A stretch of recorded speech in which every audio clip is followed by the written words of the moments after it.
Welcome back to Ask Me Another, NPR and WNYC's hour of trivia, puzzles, and word games.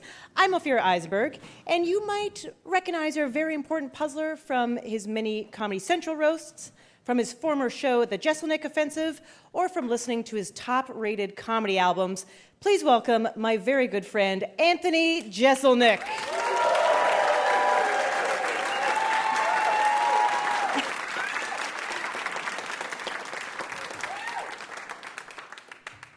Is this your first time ever being asked to do a public radio show? Oh, yeah, for sure. Last and only. In fact, I asked them when I got here, I said, are you guys nervous to have me on NPR? And they said, no, but if Ophira hadn't vouched for you, we would never have you on. That makes me so happy. You have no idea. I'm glad one of us is happy. So let's talk about, for any of our listeners that are not familiar with your comedy. If there is an NPR listener not familiar with my comedy, sure. Yeah. We'll help them out. Yeah. I would describe your style as highly intelligent, shocking one-liners. You make fun of tough stuff, whether it's death or illness or societal taboos or... Yeah, anything you think there shouldn't be a joke made about, I've got two of those. Yeah. But your onstage persona is pretty different from your offstage persona. Oh, sure. When I first met Anthony, we were doing a show together, and I was terrified to meet him because I just assumed that you could rip me apart so easily for fun. Physically, yeah. Physically. And then I met you backstage, and you were this super great guy. But do you get that all the time, that people are terrified of you? Yeah, people are very scared of me because they've seen the stage persona, and then when they meet me, they're kind of taken off guard. And I like that. I want you to be scared so that I can kind of seem charming when I'm not. People will be like, oh, you're so nice. I'm like, I'm not that nice. You just think I'm going to be really, really mean. Right. Yeah. So your onstage persona... I love the Dark Prince of Comedy. That is one of my favorite little monikers of yours. But that wasn't day one for you. You developed this character. Sure. You kind of, as a comedian, you start trying things, and the audience tells you what your next step is going to be. You know what I mean? You come up and you try, maybe I try to be super energetic, and the crowd laughs, so I keep following that. But for me, it was like the cockier I got, and the darker I got, and the meaner I got, the more the crowd followed that. So I thought, okay, this is going to be a lot of fun. Do you remember a joke or a moment where you really harnessed that? Oh, yeah. I had this joke I thought of. And my idol in comedy was this guy named Jack Handy, who was the guy who wrote Deep Thoughts for Saturday Night Live. I love those because you were always like, how did he think of the punchline? Like, how did he come to this? How did he make up this joke? And I would write my own versions of those, and they were all kind of silly. And then one time I came up with a really dark one, where I said, my girlfriend loves to eat chocolate. She's always eating chocolate, and she likes to joke she's got a chocolate addiction. She'll be like, keep away from those chocolate bars, I'm addicted to them, and it's really annoying. So one day, I put her in the car, and I drove her downtown, and I pointed out a crack addict. And I said, you see that, honey? Why can't you be that skinny? And...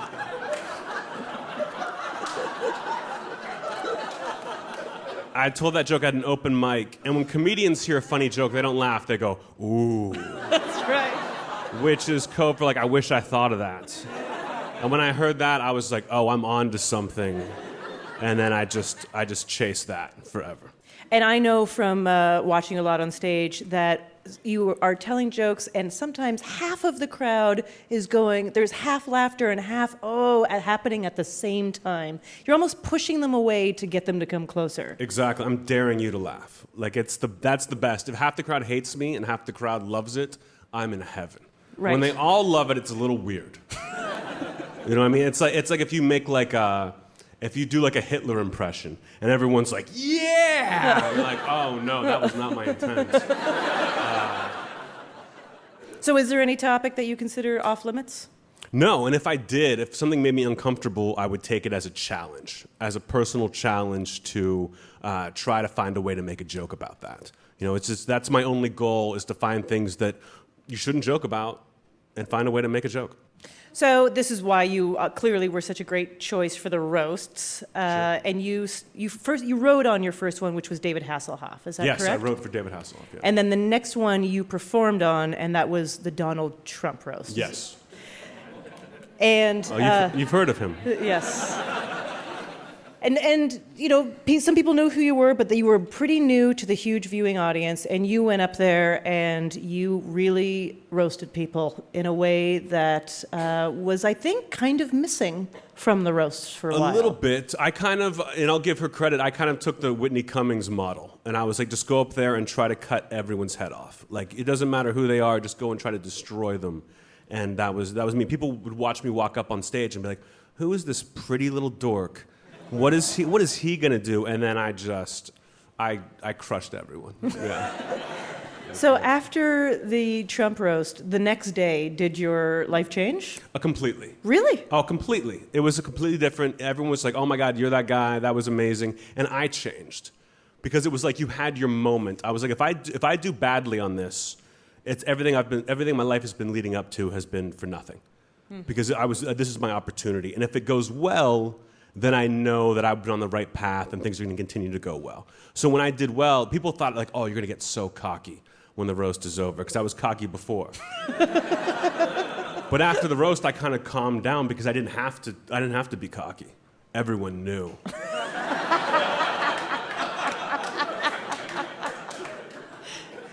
So the image on your most recent comedy album, Caligula, is of a huge shark. Caligula, a giant shark coming out of the water, a giant great white shark. And when we said to you, as we do to our VIPs, they go, hey, you know, we're going to write a quiz for you, anything you like. And you said, sharks. Yeah, you sound more confident than I sounded. You were like, what do you know? What do you know, like, everything about? And I was like, well, nothing. Nothing. Like, even if you were like, questions about your family, I'd be like, I'm screwed. Right. But what do I like a lot? Sharks. All right, I know you can handle this, but I'm going to ask you anyways. Would you like to play an Ask Me Another challenge? No. Okay. What if I said, hey, guess what? It's time for your Ask Me Another challenge. Then I'd say, I knew. Okay, good. Anthony Jeselnik, everybody.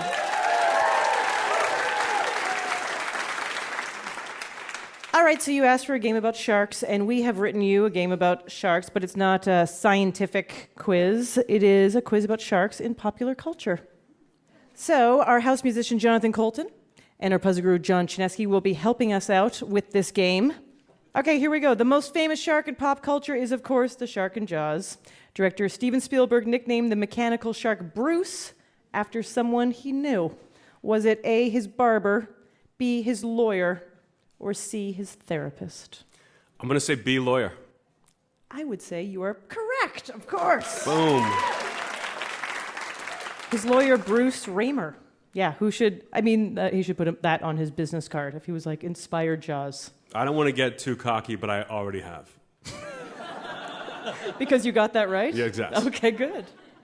One of the most surprising on-screen shark attacks is in a 1999 movie starring Samuel L. Jackson. Jackson is delivering an inspirational speech about how the team has to pull together to defeat the genetically enhanced superintelligent sharks that are attacking them. Then, out of nowhere, he gets chomped in half. What is the name of that film? Oh, I'm so happy you asked me that question. Deep Blue Sea. Yeah. Is the name of that movie. That's Great right. one. You a fan of the movie? I am a fan of the movie. There's some great deaths in there. I will say that when Samuel L. Jackson is giving that speech, I knew he was about to get eaten by a shark. You did. You saw it coming. I did, yeah. I'm not lying. I was like, he's going on too long. He's about to get eaten. There's something going on. Do you know this? In the third Austin Powers movie, Dr. Evil's son Scott finally gives him the gift he always wanted. Sharks with what attached to their heads? Okay, I've never seen the third one because I'm a comedy fan. But lasers. More specific, please. Frickin' lasers. That's it.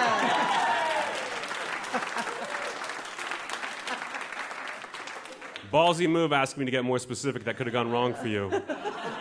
I could have flipped out. I had faith.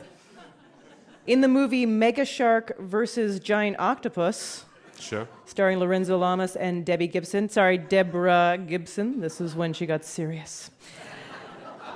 A giant shark leaps out of the water and takes down an airplane.